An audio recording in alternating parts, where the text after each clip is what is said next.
On va commencer néanmoins assez rapidement, pendant qu'il nous reste encore à tous et à toutes un petit peu d'énergie. Donc, je sais que l'après-midi a été bien chargé en réflexion sur ces questions d'IA. Je vais juste vous présenter notre dernier conférencier parce que, voilà, comme les personnes qui l'ont précédé, il a aussi une longue expérience en la matière. Je vais vous rappeler quelques jalons de sa carrière avant de l'accueillir plus formellement avec nous, même s'il a été présent tout l'après-midi. Donc, vous savez que Luc Bégin donc, est philosophe spécialisé en éthique et en philosophie politique et qu'il était jusqu'au 1er septembre dernier professeur titulaire à la faculté de philosophie. Il n'aime pas qu'on rappelle que ça... voilà. Qu'il a désormais pris sa retraite, mais il est désormais professeur associé à la faculté et il continue d'encadrer un certain nombre de mémoires et de thèses. Luc Bégin s'intéresse aux enjeux éthiques liés notamment à l'éthique professionnelle, à l'éthique organisationnelle. Il a écrit notamment sur les questions de conflits de loyauté ainsi qu'à l'éthique publique. Il est également très connu à l'international. Il a publié un ouvrage en portugais récemment qu'il a co-dirigé. Il a été directeur de l'Institut d'éthique appliquée de novembre 2004 au printemps 2016. J'espère que je ne fais pas d'erreur sur la date. Et depuis 2024, depuis le 14 février 2024, pour être très précis, il occupe le poste de président de la Commission de l'éthique en sciences et en technologie, la CEST. Il a d'ailleurs déposé un certain nombre de ses documents, d'un document dont il va nous parler sur les tables autour de vous. Et ce soir, il devait être à une soirée de reconnaissance de la part de l'université pour justement les professeurs retraités. Il a néanmoins fait le choix d'être ici parmi nous ce soir et c'est vraiment un très grand plaisir de l'accueillir parmi nous. Mais, Luc Bégin.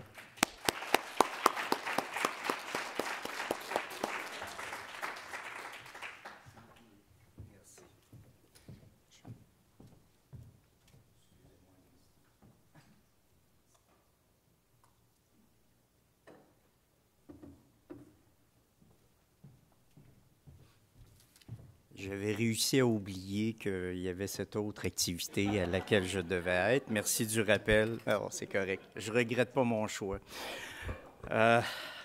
Très bien. Alors, tout d'abord, un grand merci là, pour l'invitation à venir m'adresser à vous sur ces questions. Voilà. OK. Et je remercie aussi toutes les personnes qui ont parlé avant moi pour ne pas avoir...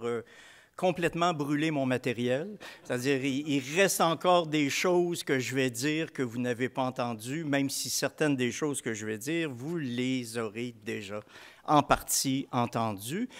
Mais comme c'est souvent le cas, c'est la manière de présenter et l'emballage qui fait la différence et qui permet de tirer disons, des lignes directrices. Donc, j'espère que vous en retirerez quand même quelque chose. Voilà. Et puis merci encore pour l'invitation là, de venir vous parler de ces questions. Plan de la présentation, quelques considérations préliminaires très rapidement. Puis je vais y aller aussi avec une présentation sommaire du rapport qui a déjà été, vous avez déjà vu l'illustration, il en reste 2 exemplaires, je pense, là-bas aussi. Ce qui m'a été demandé de faire, dans le fond, quand je parlais avec Pierre-Olivier, c'était... de revenir sur le rapport qui a été, rapport conjoint qui a été rédigé par la Commission de l'éthique en sciences et technologies et le Conseil supérieur de l'éducation qui a été déposé il y a 1 an. Donc, je vais revenir là-dessus. Et en essayant de voir ensuite les enjeux éthiques et pédagogiques que nous avons identifiés dans ce rapport, qu'en est-il 1 an plus tard? Donc, ce que je vais faire, c'est vous présenter les enjeux tels qu'on les avait identifiés.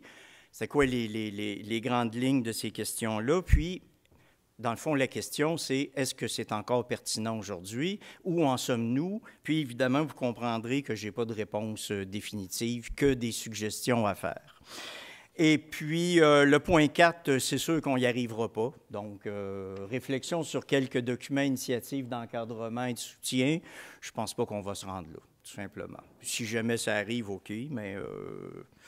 ce n'est pas pour moi une absolue nécessité. Je pense que c'est plus important de regarder les enjeux éthiques et pédagogiques puis de voir un peu comment je me positionne par rapport à ça aujourd'hui.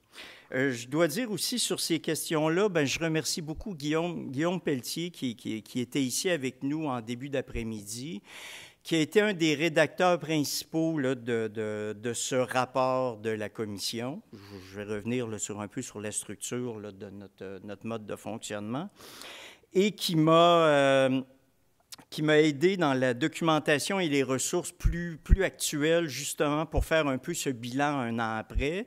Puis, je remercie aussi en même temps Marie-Ève qui m'a pisté aussi sur plusieurs documents et plusieurs ressources, dont Compare IA qui m'a été utile. Je me suis bien amusé, amusé, pour s'entendre, mais enfin. Disons que j'y ai touché un peu, puis j'y reviendrai aussi. Donc, quelques considérations préliminaires. Bien évidemment, là, je ne vous apprendrai rien là, en disant que les systèmes d'IA génératifs, parce que j'essaie de passer aussi à système, ont fait une arrivée assez remarquée. Bon, ça a créé de l'enthousiasme dans certains milieux, ça a créé des craintes, et je dirais que de part et d'autre, c'est justifié. De l'enthousiasme parce que c'est des possibilités énormes qui sont offertes, et selon les domaines dans lesquels on étudie, les domaines dans lesquels on travaille, il y a des choses qui peuvent être extrêmement intéressantes. Mais ça a soulevé aussi des craintes, et c'est clair que les milieux de l'enseignement supérieur ont été particulièrement bousculés, surtout en raison des questions de fraude, de plagiat. Ça a vraiment été ça au point de départ quand ChatGPT a fait son apparition à la fin de 2022. Ce qui a d'ailleurs fait à l'époque beaucoup les manchettes. Mais au-delà de cette importante question qui nous renvoie à l'intégrité académique dont je vais reparler, il y a d'autres enjeux éthiques assez complexes aussi pour nos institutions d'enseignement. Et c'est dans ce contexte-là que s'inscrit notre initiative conjointe de la Commission et du Conseil supérieur de l'éducation, qui d'ailleurs bientôt va changer de nom pour devenir le Conseil de l'enseignement supérieur. Elle me dit, quelle est la différence entre le Conseil supérieur de l'éducation et le Conseil de l'enseignement supérieur? Bien, la grande différence, c'est que le Conseil supérieur de l'éducation s'intéressait à tous les niveaux d'éducation, alors que maintenant, avec la réforme, la transformation, c'est uniquement l'enseignement supérieur. Donc, ils ne se pencheront plus sur les niveaux primaires et secondaires, ce qui est quand même pas banal comme modification. Donc, je vous le mentionne. Quelques mots tout d'abord sur la commission, parce que pour comprendre ce dont je vous parle ou la manière dont on en parle, c'est pas inutile de comprendre un peu ce qu'on est et c'est quoi notre mandat. Parce que ce qu'on fait en général, on le fait à partir des possibilités ou des mandats qui sont les nôtres. Hein? Et la Commission de l'éthique en sciences et technologies, bien, c'est une commission, et ça, c'est tiré de notre loi constitutive. On a pour fonction de conseiller le ministre, et présentement, c'est la ministre, parce qu'on relève du ministère de l'Économie, de l'Énergie et de l'Innovation, et de l'Énergie.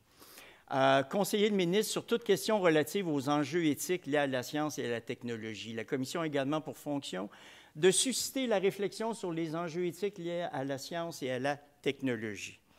Notre mandat, en fait, c'est vraiment une fonction conseil. On est un organisme public, comme l'est, par exemple, le Conseil du statut de la femme ou le Conseil, justement, le Conseil supérieur de l'éducation. Et comme chacun de ces organismes publics-là, on est rattaché à un ministère, mais on est néanmoins indépendant dans les travaux que l'on conduit. Le ministère peut nous commander du travail, mais les contenus qu'on y met nous appartiennent totalement. Alors ça aussi, je pense que c'est important de le savoir. Et donc, c'est une fonction conseil, mais c'est une fonction conseil qu'on peut faire aussi auprès d'autres, et on le fait, auprès d'autres ministères et auprès d'autres organismes publics. À l'heure actuelle, on travaille notamment avec le ministère de la cybercitoyenneté et du numérique. On comprendra dans le contexte actuel qu'il y a une certaine pertinence. On travaille avec des organismes publics aussi, comme l'Autorité des marchés financiers, comme le laboratoire je me rappelle jamais comment, le laboratoire de sciences judiciaires et de médecine légale et d'autres. Okay. La commission, très rapidement, c'est une petite, c'est la plus petite commission, le plus petit organisme public du Québec. C'est une toute petite équipe, mais dynamique et très performante. Les personnes qui sont là, recherche et analyse, font un travail assez extraordinaire. Il va s'ajouter une autre personne aussi vraisemblablement dans les 2 prochains mois. Et on a d'associer aussi à notre équipe de de conseillers qui font la recherche et l'analyse, bien, il y a les membres de la commission qui sont des personnes qu'on rencontre 3 ou 4 fois par année pour rendre compte de notre travail et de voir avec eux les orientations de la commission. Ces postes-là, on comprendra que ce sont des postes, les membres de la commission, c'est des postes bénévoles, ce sont essentiellement des universitaires qui y siègent pour des mandats de 3 ans.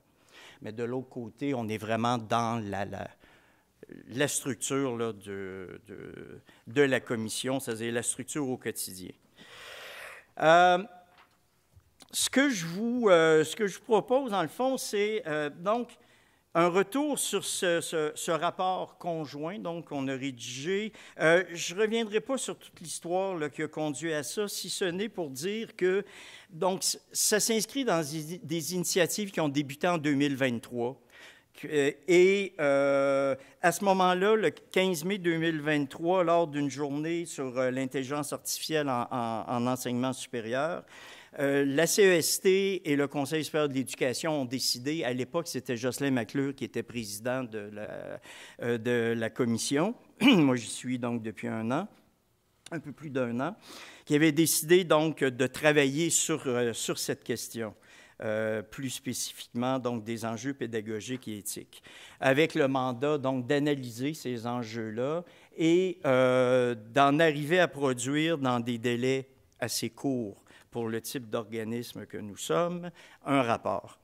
L'initiative a été annoncée en mai 23, le rapport a été déposé le 24 avril 24. Donc un peu moins d'1 an plus tard, ça va faire 1 an là, très, très prochainement. J'indique ici simplement donc les membres là, parce qu'à chaque fois qu'on produit un avis ou un rapport de ce type, on a besoin d'être aidé par un comité d'experts qui suit l'avancée, l'évolution des travaux, qui suggère des lectures. Bon, enfin, c'est un travail où finalement, même si on est peu nombreux à la commission, bon an, mal an, on sollicite une 50aine d'experts sur nos différents travaux, nos différents chantiers.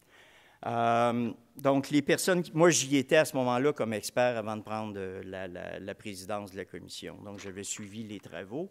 Et ça, bien, c'est les membres à l'époque qui avaient travaillé. Je mentionne que Andréane avait accepté de faire la relecture externe du rapport parce que non seulement ça passait dans les mains des experts et tout, mais une fois tout terminé, on envoyait ça à 2 experts encore qui relisaient, qui faisaient d'autres propositions. Donc, ce qui s'appelle, je pense, mettre ceinture et bretelles, hein? À peu près la totale en termes de sécurité. Voilà. Donc, toutes ces personnes, évidemment, nous ont été d'une aide très précieuse. Donc, on a procédé dans des délais finalement très courts avec des consultations auprès de différentes organisations qui ont été invitées à déposer un mémoire, incluant donc des collèges, des universités, différentes organisations aussi, qui sont liées à l'écosystème de l'enseignement supérieur québécois. Et ça, je reviens là-dessus régulièrement avec ce terme-là. On parle vraiment d'un écosystème. Parce que pour nous, ce qu'il faut bien comprendre, c'est que le travail qu'on avait à faire, c'est un travail devant prendre en compte un ensemble d'acteurs à qui on adressait, puis j'y reviens avec l'autre diapo, à qui on adressait une série de recommandations. On en est venu, lorsqu'on a le lancement donc, du rapport a été fait le 24 avril d'une journée qui avait été organisée à l'UQAM. Il y a 20 recommandations. Je ne vous les présente pas, hein, je vous invite évidemment à consulter si vous le voulez, qui portent sur 5 enjeux éthiques et pédagogiques majeurs, les enjeux étant les suivants, c'est ceux dont je vais vous parler, alignement pédagogique, l'intégrité académique, la compétence numérique, la qualité de l'information et une série d'autres enjeux dont je vais vous reparler tout à l'heure, mais pour lesquels finalement on ne faisait qu'un grand tour d'horizon pour mentionner que des travaux ultérieurs seraient requis. Un point important aussi, c'est que les recommandations s'adressent à plusieurs acteurs justement de cet écosystème. On s'adressait à la fois à la ministre de l'Enseignement supérieur. Pour certaines recommandations, c'est à d'autres acteurs du milieu de l'enseignement supérieur, soit les établissements eux-mêmes, universités et cégep, les personnes enseignantes, il y a des recommandations qui concernent plus spécifiquement aussi les étudiants, étudiantes, et d'autres recommandations qui visent plus largement le gouvernement du Québec au-delà du ministère, lorsqu'on parle notamment du financement ou encore justement de financer davantage la recherche sur certains thèmes en investissant davantage dans les fonds de recherche pour des recherches ciblées. La perspective qu'on a retenue est celle de la responsabilité commune. Chacun de ces acteurs-là doit être capable de se parler à partir de pouvoirs d'initiative qui ne sont pas les mêmes. On comprendra évidemment qu'on ne peut pas attendre la même chose de chacun, chacune, mais ce qui est absolument nécessaire, surtout face à un thème comme celui-là, c'est qu'il y ait un maximum de concertation entre les acteurs. Et ça, c'est un point très important sur lequel on insistait beaucoup. Évidemment, dans une matière comme celle-là, il y avait et il y a encore des obstacles majeurs avec lesquels composer. Ces obstacles-là, c'est comment produire un rapport qui soit pertinent sur quelque chose qui est en pleine évolution à une vitesse vraiment grand V. Et ça, c'est quelque chose de très complexe, mais je me rends compte que c'est ça pour tous les travaux de la Commission, parce qu'on travaille sur les développements en sciences et en technologie. Donc, on est sur de la projection et sur la science et la techno qui se fait au fur et à mesure. Il faut arriver à trouver un niveau de généralité qui soit suffisant, mais pas trop, et tout de même très pertinent pour être capable de baliser la réflexion éthique. Et je me rends compte que c'est un travail d'équilibriste, c'est pas simple. Mais bon, ça fait partie de l'ADN de la Commission. On travaille dans ces contextes-là. Et avec une difficulté ici additionnelle, c'est qu'on comprendra que les contextes pédagogiques, les niveaux académiques, les disciplines ne sont pas les mêmes. Parler de l'IA générative en génie ou en mathématiques ou en philosophie ou en littérature, ce n'est pas la même réalité. Les intérêts ne sont pas les mêmes, les objectifs visés ne sont pas les mêmes, les clientèles non plus. Au niveau des collèges puis au niveau des universités, il y a des écarts là aussi. Donc, arriver à ramasser ça et en faire quelque chose qui tient la route, c'est un peu, c'était beaucoup le défi. Voilà. Nos recommandations, pour l'essentiel, Pierre-Olivier l'avait mentionné dans sa présentation de départ, la posture qu'on a prise, elle n'est ni technophile ni technophobe. Ça, pour nous, c'est très important. L'idée, c'est, on mentionne quelque part, nous sommes technocritiques.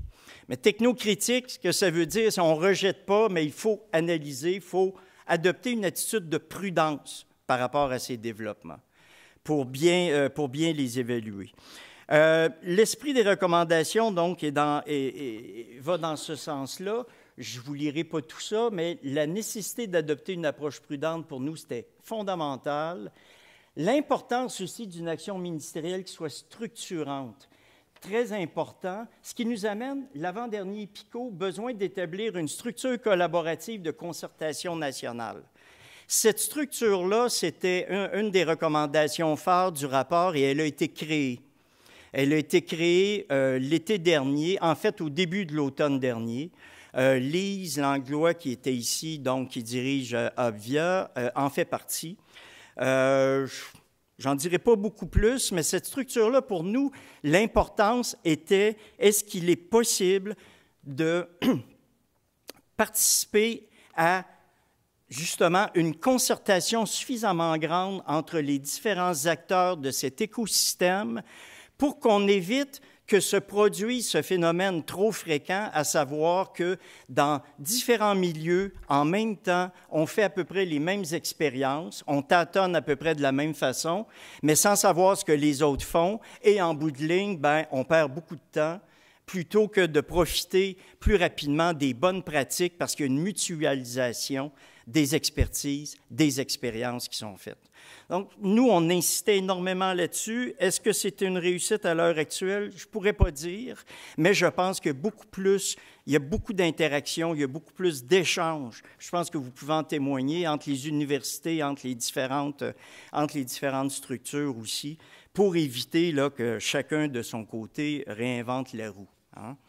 Ce qui est, surtout quand on est face à des technologies qui se développent à cette vitesse, on ne peut pas se permettre d'être lent.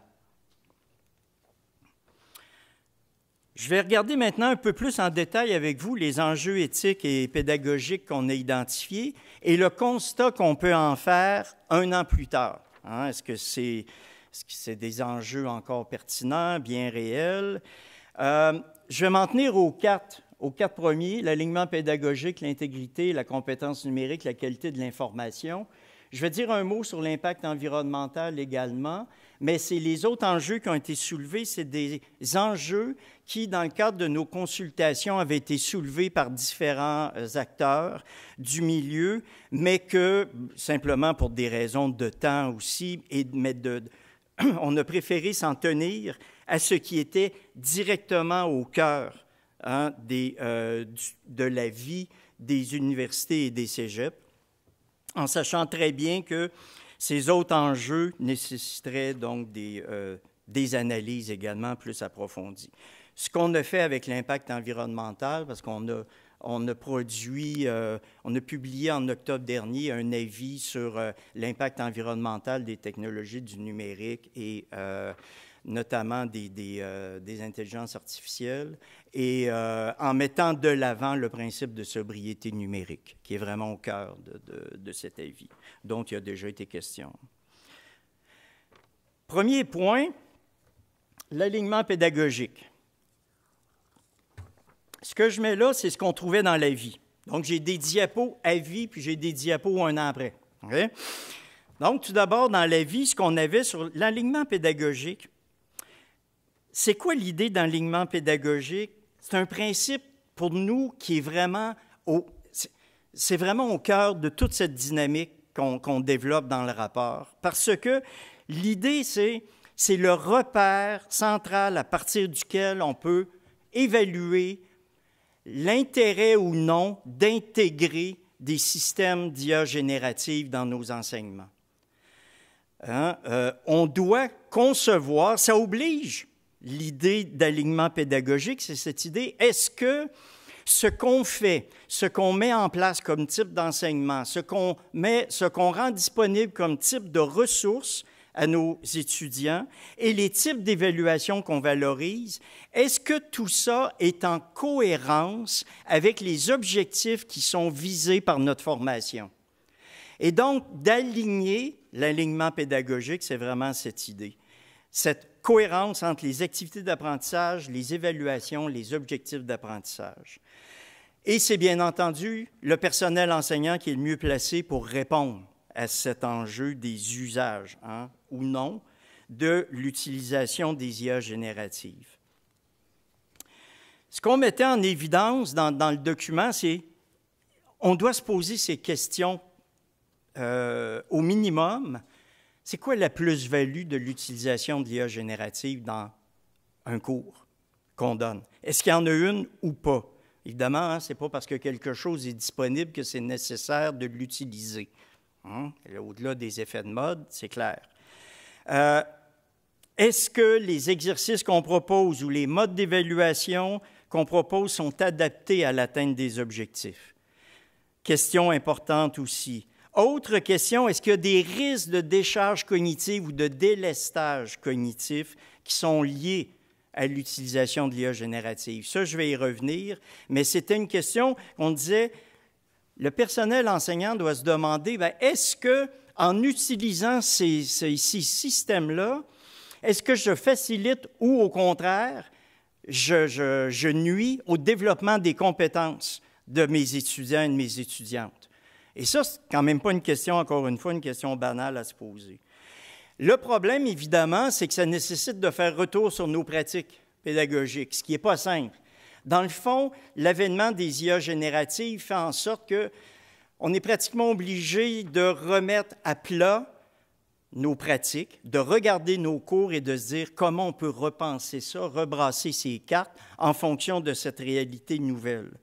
Ça suppose évidemment des soutiens appropriés. Et ça, on s'adressait là-dessus, bien sûr, à la fois au gouvernement, au ministère de l'Enseignement supérieur aussi, pour favoriser l'alignement pédagogique.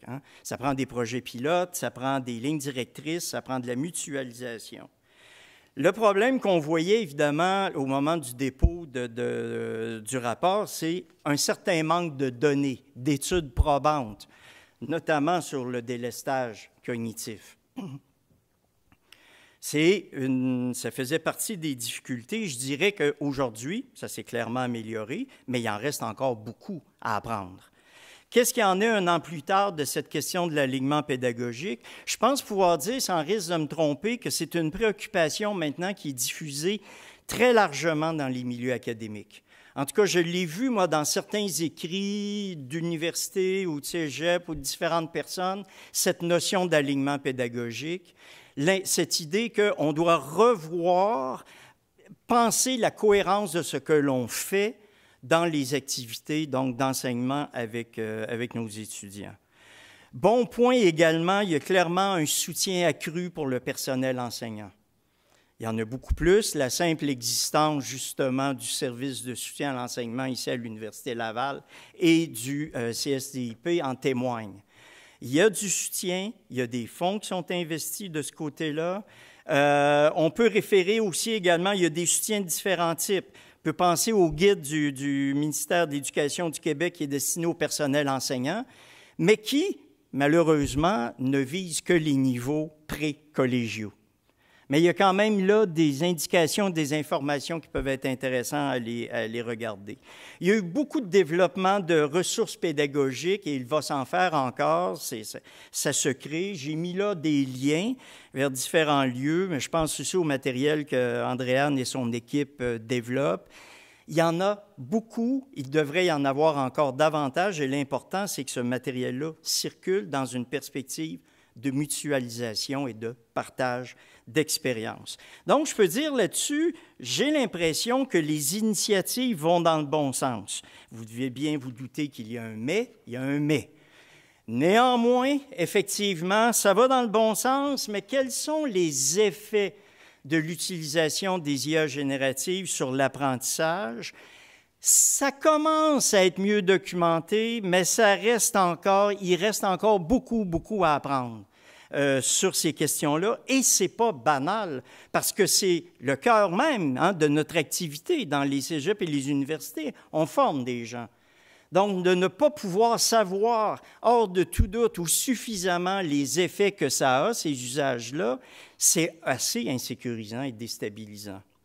Ce qu'on sait à l'heure actuelle de certaines études, il y aurait certains gains positifs sur l'apprentissage en termes de motivation, d'intérêt des personnes étudiantes, dans la qualité de la résolution des problèmes de ceux et celles qui l'utilisent. Mais là, ça dépend des domaines. Ça dépend dans quelle matière, des disciplines où c'est utilisé. Et là-dessus, il manque beaucoup de raffinement dans les informations. Dans les effets négatifs, éventuellement, la réduction de l'effort mental qui est requis pour certaines tâches. À partir du moment où vous laissez certaines tâches être accomplies par l'IA, les IA génératives, vous ne les faites plus. En ce sens-là, il y a une forme de délestage ou de décharge cognitive. On peut dire oui, mais c'est une bonne chose parce que de toute façon, ça nous laisse davantage d'énergie pour les actions plus importantes. Peut-être, encore là, il faudrait le documenter. Un autre risque également, je sais, je parle de la même étude qui a été critiquée tout à l'heure, la baisse des capacités de pensée critique de Gerlich, mais il n'est pas le seul, ce n'est pas la seule étude qu'il mentionne, il y en a quelques-unes qui pointent là, et qui pointent là en fonction justement du délestage cognitif comme étant le facteur médiateur. Le facteur que, puisqu'il y a ce délestage cognitif, le travail, les efforts sont moins grands, et à ce moment-là, il y a des habiletés de pensée critique qui se développent moins. Dans l'étude qui est référée là, la corrélation qui est présentée, c'est une corrélation négative entre les usages fréquents de l'IA générative et les habiletés de pensée critique. Et ce qui était indiqué dans l'étude, c'est que les plus jeunes, ceux de 17 à 25 ans, ont montré une plus grande dépendance aux outils, au système d'IA générative et ont scoré moins bien dans les tests de pensée critique que les personnes plus âgées. On peut dire, une interprétation possible, c'est de dire les personnes plus âgées, et là, c'est les 40 et plus, Les personnes plus âgées, ces capacités de réflexion critique sont déjà stabilisées. Leur formation a été faite. On peut penser, mais c'est une hypothèse, que chez les plus jeunes, le risque, c'est que le grand usage de ces systèmes peut entraîner justement par le fait de cette décharge cognitive une certaine perte, une certaine incapacité de développer suffisamment les habiletés de pensée critique. Des questions, mais je pense auxquelles on doit porter attention. Je mentionne aussi la grande confiance dans ces systèmes, bien, elle est corrélée avec une baisse d'effort de pensée critique chez des professionnels. L'étude qui est mentionnée là, c'est une étude qui était faite auprès donc, de 320 professionnels qui montrait à ce moment-là que oui, il y a moins d'efforts parce qu'on délègue davantage au système d'IA générative. Ce que ça donne en contrepartie, bien, la baisse d'efforts de pensée critique, c'est que progressivement, les gens sont de moins en moins alertes quant au besoin de vérifier et de s'assurer que ce qui est produit par les SIAG est de qualité. Et ça, évidemment, cette question de confiance, elle n'est pas banale. Donc, davantage d'outils qui sont conçus pour... il y a davantage d'outils aussi, puis je reviendrai, qui sont conçus pour des usages académiques dont on peut penser que ça aura des effets aussi sur l'apprentissage. Deuxième enjeu, bon, ça c'était l'enjeu éthique le plus évident, bien entendu, c'est la fameuse question de l'intégrité académique. Ça a été un peu le déclencheur de tout. Dans la vie, ce qu'on mentionne, c'est la difficulté qu'on voyait déjà à ce moment-là. Je dis déjà, c'est l'an passé. Mais ça va tellement vite, j'ai l'impression que ça fait 10 ans. Il faut dire aussi que, en tout cas, j'ai eu à présenter plusieurs fois le rapport, donc j'ai l'impression que ça fait 10 ans. Voilà. Ce qu'on mentionne, c'est la difficulté à tracer la ligne entre ce qui constitue du plagiat et ce qui peut être considéré comme un usage légitime de ces systèmes-là. Et encore une fois, selon les disciplines, les usages, ça va varier beaucoup. En ce qui nous concerne, nous, bien, évidemment, est-ce qu'on considère que l'utiliser pour de la correction linguistique, c'est pas légitime? L'utiliser pour des changements, des corrections de style, est-ce que c'est encore légitime? L'utiliser pour de la reformulation d'un paragraphe? L'utiliser pour la création d'un paragraphe? Elle est où la ligne? Et si vous reportez ça dans l'ordre de la création artistique, vous pouvez voir se multiplier les problèmes quant à ce qui est légitime et ce qui ne l'est pas. Notamment à partir de la question des droits d'auteur dont il y a déjà été question. Parce que les IAG s'alimentent, hein, et s'alimentent de façon rarement légitime. Alors, ça fait partie des problèmes, mais c'est très difficile. Et ce qu'on rappelle aussi dans le rapport, c'est les lourdes conséquences qui sont associées au fait de subir une accusation de plagiat pour un étudiant. C'est quand même pas banal. D'où l'importance qu'on met sur favoriser une culture de l'intégrité académique. Mais une culture de l'intégrité académique, vous allez me dire, oui, ça se dit bien, là, mais comment on s'y prend? Puis effectivement, c'est pas simple. C'est pas simple. Mais un point qu'on soulève aussi, c'est que l'importance des interactions bienveillantes entre le personnel enseignant et les personnes étudiantes. C'est quelque chose qui est bien documenté que dans ces contextes-là, il y a de meilleurs résultats, davantage de motivation chez les étudiants, un meilleur développement aussi de leurs capacités.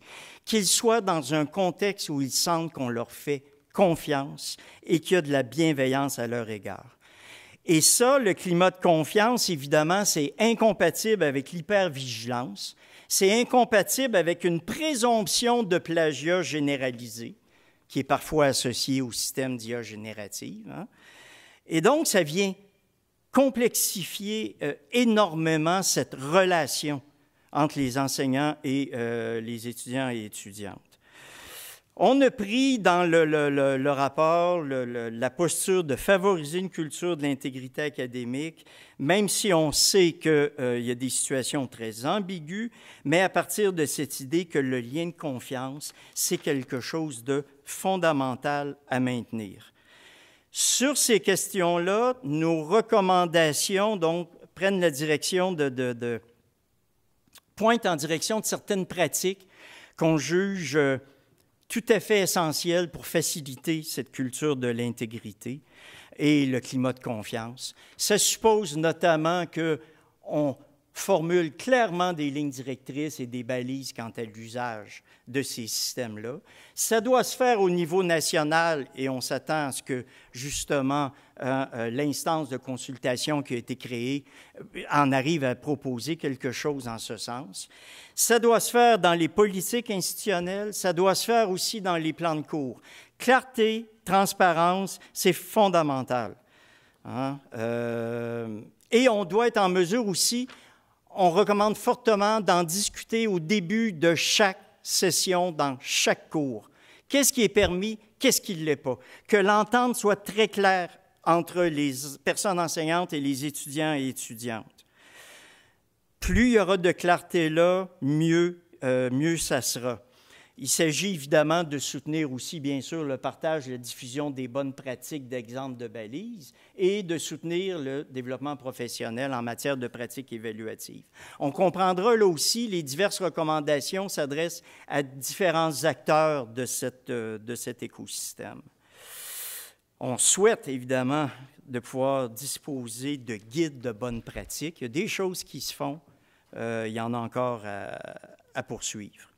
Un an plus tard, qu'est-ce qu'il y en est sur cette question d'intégrité académique? J'ai juste quelle heure? Moins quart, moins 10? Je vais essayer. OK, je vais accélérer un peu. Où on en a un an plus tard, bien, il y en était question. Les outils de détection, c'est très mitigé. Il y a eu quand même suffisamment d'études là-dessus pour dire ça marche jusqu'à un certain point, mais les résultats ne sont pas à 100%. On ne peut pas se fier là-dessus. Un problème, toutefois, qu'on constate actuellement, l'étude que je réfère là est intéressante là-dessus, c'est qu'il y a malgré tout une surestimation des capacités de détection de la part du personnel enseignant. Et dans l'étude à laquelle je réfère là, les professeurs expérimentés davantage que les professeurs débutants, mais des raisons évidentes d'expérience, mais les professeurs expérimentés arrivaient à identifier les textes qui étaient rédigés par les SIAG dans 37,8% des cas, mais pensaient fortement avoir raison dans leur identification. Et identifiaient 73% des essais rédigés par les étudiants. Donc, ça, c'était les meilleurs. Donc, chez les plus jeunes, c'était plus faible comme ratio. Perception de climat de surveillance, je vais rapidement. Ici, KPMG a produit une autre enquête en 2024 et ce que ça laisse entendre un peu, bien qu'il n'y avait pas de questions directement là-dessus, c'est les réponses que donnaient les étudiants, qu'ils ont l'impression de tricher quand ils utilisent ces systèmes-là, qu'ils ont peur d'être accusés de plagiat, qu'ils pensent qu'il y a une utilisation massive des outils de détection, qu'il y a des blocages de sites web, ce genre de choses. Donc, qui va dans le sens de la perception d'un climat de surveillance à leur endroit. Ça aurait besoin d'être mieux documenté, là, évidemment, mais il y a quand même des indices là. Et ça vient avec le développement de pratiques problématiques. 70% des étudiants qui participaient à cette étude affirmaient qu'ils se tournaient vers les systèmes d'IA génératifs pour obtenir de l'aide plutôt que de demander à leurs enseignants et enseignantes. Et 82% ont indiqué avoir déjà prétendu que du contenu généré par l'IA était leur contenu original. 82%. Ça commence à faire du monde. Où on en est aussi un an plus tard, quand même, il y a des meilleures balises, il y a des meilleurs encadrements, et là, je renvoie ici à des ressources aussi autour de ces questions-là. Je ne sais pas d'ailleurs, est-ce que ça sera rendu disponible pour les personnes qui participent, parce que Je peux le rendre disponible en PDF ensuite, donc vous aurez les liens, vous aurez les adresses aussi. Je mentionne ici toutefois la fatigue technologique. Il y a eu des améliorations, il y a encore des problèmes, mais ce qui se documente aussi un peu à l'heure actuelle, c'est ce phénomène de fatigue technologique chez les personnes, chez le personnel enseignant. Une impression qu'on est toujours sollicité à cause de ces systèmes-là, à cause des technologies qui sont développées. Et dans l'étude en question, presque 80 % des professeurs interrogés affirmaient se sentir constamment au travail en raison des technologies. Et plus de 60 % trouvaient difficile de prendre une pause du travail de leurs étudiants. Très sollicités. Donc ça, c'est quelque chose aussi à prendre en compte. On développe ces systèmes-là, on les utilise. Il peut y avoir des effets bénéfiques, mais il y a certains effets problématiques. Additionnés à cette fatigue technologique, ça donne un portrait qui n'est pas nécessairement rassurant. La compétence numérique, un troisième enjeu auquel on s'est attardé. Ce qu'on disait là-dessus essentiellement, c'est que c'est un enjeu donc à la fois pédagogique et d'équité, parce qu'on comprendra aussi, est-ce qu'il y a des disparités d'accès aux différents systèmes qui sont utilisés. Si on les utilise dans des cours, si on pense notre pédagogie en fonction de ça, est-ce que l'ensemble de nos étudiants et étudiantes ont les compétences pour s'en servir? Est-ce que dans les milieux dans lesquels ils étaient, et ça sera de plus en plus le cas parce que les jeunes arrivent avec certains usages de ces systèmes-là, est-ce qu'ils auront été bien formés? Est-ce qu'ils auront développé une pensée suffisamment critique quant à ce qu'on est en droit d'en attendre quand on utilise ces systèmes-là? Et là, il peut y avoir des disparités assez grandes. On sait que les jeunes ont beaucoup de facilité pour l'usage de tout ce qui est numérique en termes de ludique et de consommation. Pour les plus vieux, la consommation très certainement, puis le ludique aussi pour beaucoup. Mais la compréhension de ces systèmes-là et l'usage adéquat, c'est moins clair. Donc, il y a des inégalités là qui peuvent être amplifiées par l'entrée de ces systèmes dans les milieux de l'éducation.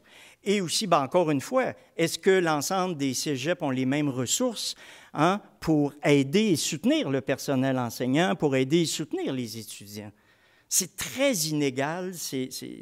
Alors, c'est un problème. Et on sait par ailleurs que sans une compétence numérique suffisante, donc d'un certain niveau, il devient difficile, voire impossible pour les personnes qui utilisent ces systèmes-là de maintenir un jugement critique face aux résultats qui sont produits par les systèmes en question, en vertu donc d'une confiance excessive, Andréane en a parlé, qui nous affecte globalement. Je vais en dire un mot aussi encore tout à l'heure.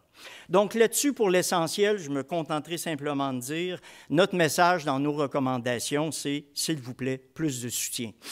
Plus de soutien, plus d'investissement, du soutien de divers ordres, des soutiens financiers, effectivement, de l'embauche de personnel comme en 23 à l'Université Laval, qui est dédié à ce type de tâches.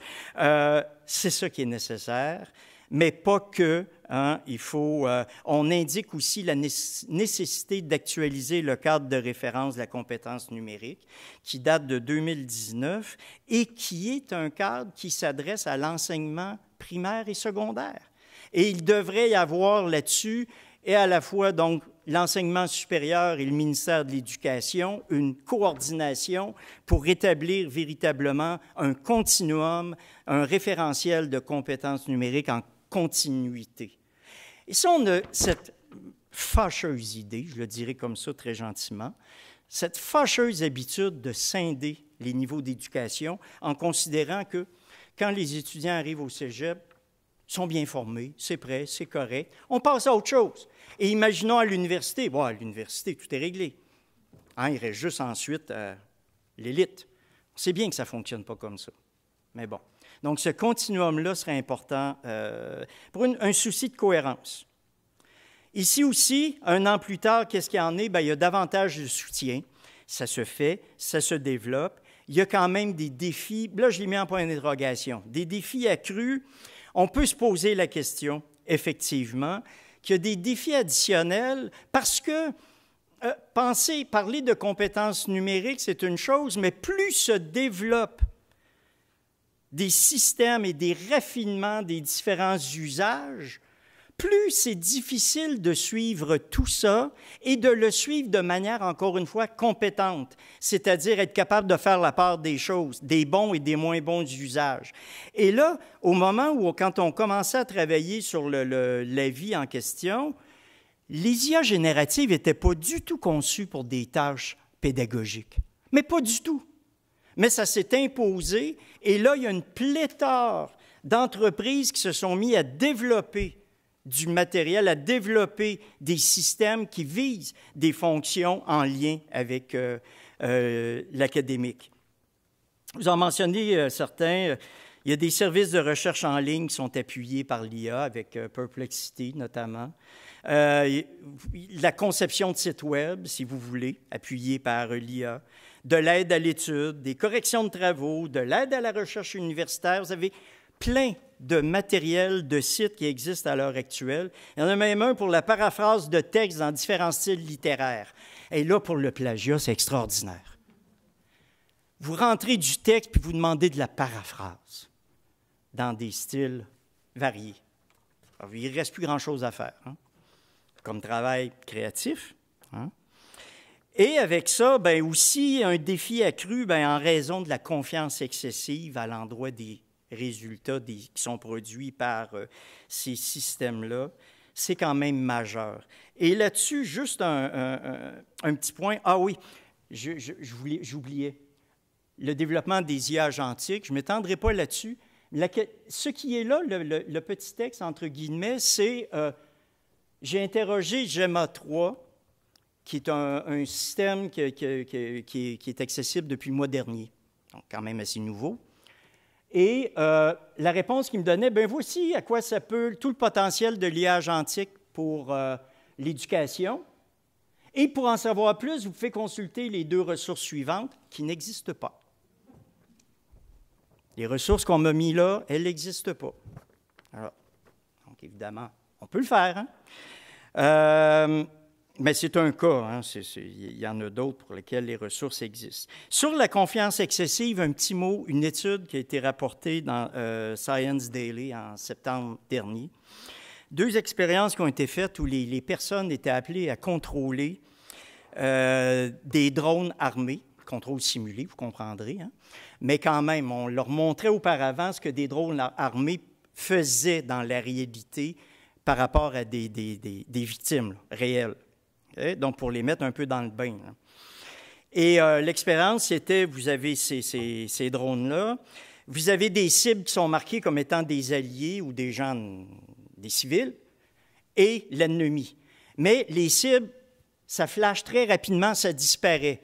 Et ensuite, on vous remet et on vous demande, est-ce que vous tirez ou pas avec votre drone?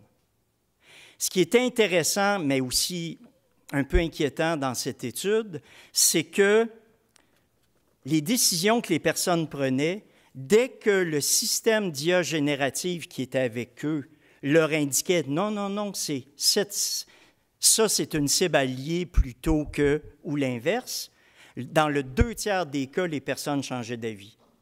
Dans le 2/3 des cas, les personnes suivaient ce que le système leur proposait de faire, mais… Quoi leur décision? Attendez un peu, je ne vais pas me tromper.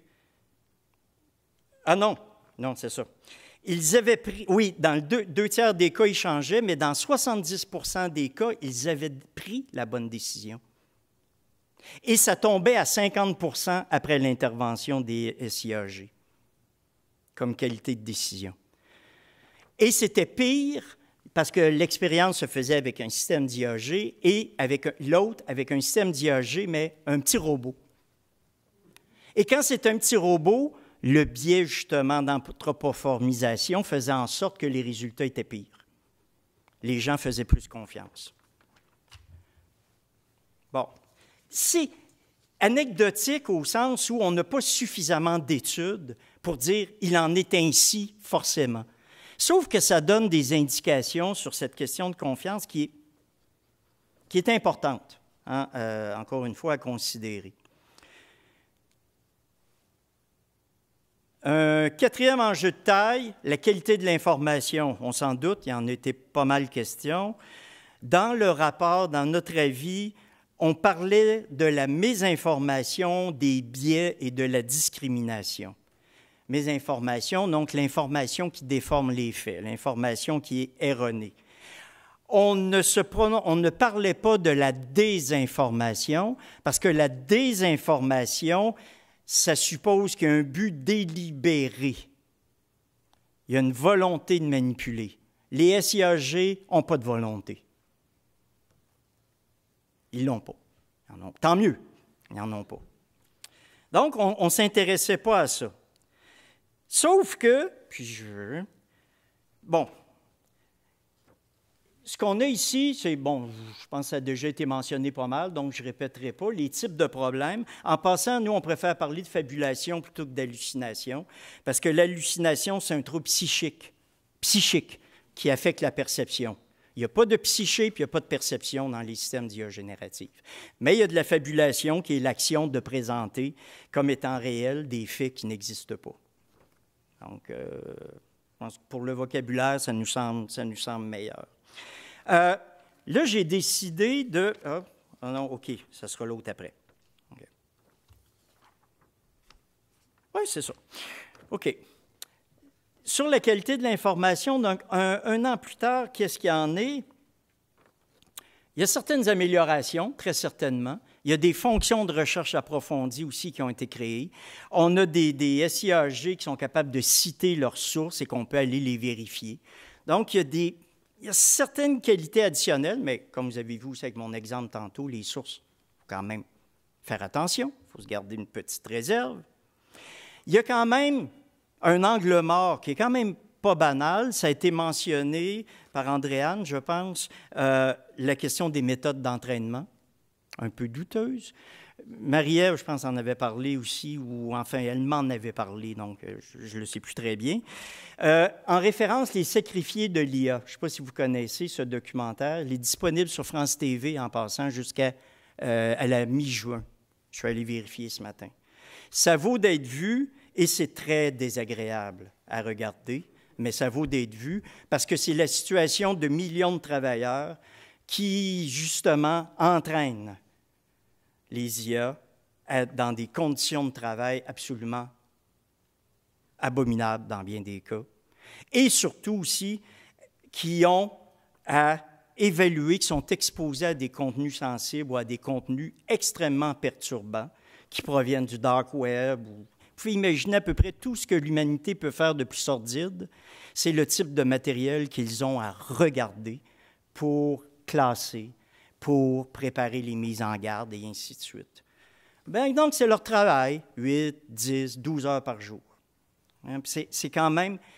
Donc, ces entreprises milliardaires, dans bien des cas, ne paient pratiquement pas ces ressources humaines pour être capables, et les mettre dans des conditions très difficiles, pour être capables de nous permettre, évidemment, d'utiliser ces systèmes. Bon, je ferme ma parenthèse là-dessus. Dans un an plus tard, bien, il y a des biais qui demeurent, la mésinformation aussi. Et là, j'ai décidé de laisser la parole à certains systèmes. Donc ça, c'est OpenAI, à qui j'ai demandé. J'ai utilisé Compare IA, justement, pour faire ça. Ces réponses, ce que nous dit ChatGPT 4, c'est que mes réponses peuvent être influencées par des biais. Il est important d'aborder mes réponses avec un esprit critique. Et là, vous avez les types de biais possibles. Ça peut provenir de la sélection des sources, la manière dont j'interprète les questions, comme s'il l'interprétait, la limitation de sa compréhension. Donc, quantité d'éléments qui peuvent intervenir. J'en passe un autre. GEMA 3, donc celui donc qui existe depuis mars, qui est disponible depuis mars dernier. Mes réponses peuvent être biaisées. Je ne suis pas une source d'information objective et neutre. Et là, vous avez les sources des biais.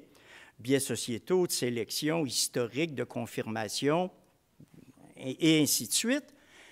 Mais il continue. Les types de biais, il est très disert. Hein? Il y a vraiment celui-là. Il y en a long à dire sur ses propres problèmes. Donc, biais de genre, biais racial et ethnique, biais politique, biais culturel, biais de confirmation, biais de trop de confiance. J'affirme trop fortement ce que je dis. Croyez-moi pas, c'est du show. En gros, là, le biais de trop de confiance. Il est crucial que les utilisateurs soient conscients de ces biais potentiels et qu'ils évaluent de manière critique mes réponses. On en revient toujours à ça. Là, c'est les SIAG qui le disent. Hein? Bien, ça doit être vrai. La mésinformation, la même chose. Il peut arriver que je donne des réponses inexactes ou incorrectes. Il est toujours bon de vérifier les informations auprès de sources fiables. Il est possible que je donne des réponses, des informations incorrectes pour ChatGPT. Je ne suis pas infaillible. N'hésitez pas à vérifier mes réponses avec d'autres sources fiables. J'aimerais ça que ce soit ça, la première requête que les étudiants et les étudiantes font. Quelle est la fiabilité des réponses que tu vas me donner? Ce serait juste, puis nous aussi, quand on l'utilise, juste se dire, OK, un petit pas de recul quand même, soyons vigilants. C'est juste ça, vigilants. S'ajoute à ça, et ça, pour moi, c'est OK, là on arrive, c'est une autre dimension qui a été mentionnée aussi tout à l'heure. La mésinformation, c'est une chose, mais là, c'est la désinformation. Je disais que dans le rapport, on ne travaillait pas là-dessus. Sauf que là, ce qu'on voit, c'est, ben oui, on peut délibérément manipuler les résultats qui vont être produits par les systèmes d'IA générative. Et là, ça devient d'intérêt pour les institutions d'enseignement. Parce que si les faits présentés par les SIAG peuvent être manipulés, ça ajoute un peu au risque. Hein? Et là, je vous renvoie à ce qui vous était présenté donc tout à l'heure. Quand la propagande pro-russe contamine l'IA, hein? Au moins 3,6 millions d'articles de propagande pro-russe publiés chaque année sur l'Internet, et ça vise à influencer les réponses données par l'IA générative conversationnelle. Et là-dessus, les 10 principaux outils d'IA générative répètent de fausses informations du réseau pro-Kremlin Pravda dans 33 % des cas. Donc, Andréane, tu avais le bon chiffre tantôt. Là. De mémoire, c'était ça. Et je vous invite à regarder, le site... oui, OK. Le site NewsGuard pour avoir des informations justement sur la sécurité de l'information. C'est assez intéressant. Un site assez riche. Donc, c'est sérieux, c'est inquiétant. Hein, on pourrait à la limite imaginer un jour où, en travaillant les IA génératives de cette façon-là, les informations, bien, le Golfe du Mexique n'aura jamais existé. Pourquoi pas? C'est un peu une blague, là, mais limite. Même chose chez nous, hein, la désinformation générée par IA a déjà infecté l'élection fédérale. Je vous renvoie ici un petit reportage qu'il y a eu par Jeff Yates, Radio-Canada, où une requête à l'effet « C'est quoi la fortune de Pierre Poilievre ?» donnait comme réponse entre 3 et 25 millions. Mais ce qui était référé, l'information était tirée d'un site frauduleux qui s'appelle pierrepoilievrenews.ca. Je suis retourné le voir ce matin, je n'ai pas retrouvé ça. Je pense qu'ils l'ont fait disparaître quand même, ils ont eu la décence. Là. Mais les IA génératives allaient se connecter parce qu'il n'y avait pas d'information là-dessus. Donc, il y a de l'information, on la prend où? Bon, on la prend où on la trouve. Puis là, on la trouvait sur ce site-là. Donc, ça a fait en sorte qu'il y a eu, semblerait, beaucoup de gens sur les réseaux sociaux qui en ont beurré un peu large sur le dos de ce pauvre Pierre Poilievre en disant, bien là, tu ne l'as jamais dit que tu étais riche comme ça, quelle espèce de... Bon, et ainsi de suite. Il faut que je termine. Voilà. Alors, voilà sur la qualité de l'information, donc des mises en garde plus importantes que jamais. Hein? Il faut aviser, et surtout encourager et favoriser les vertus épistémiques. On va terminer avec un peu de philo quand même. Hein? Donc, les vertus épistémiques, hein? La curiosité intellectuelle, tout ce qui nous permet de développer des savoirs qui sont robustes. On a besoin de ces vertus-là. La curiosité intellectuelle, le goût de la recherche, l'esprit critique, le sens de l'effort intellectuel. C'est pas simple, bien entendu. Alors, c'est ça, je vous laisse là-dessus. Il y en aurait eu encore et encore, mais je pense que c'est suffisant, vous en avez assez pris. Merci.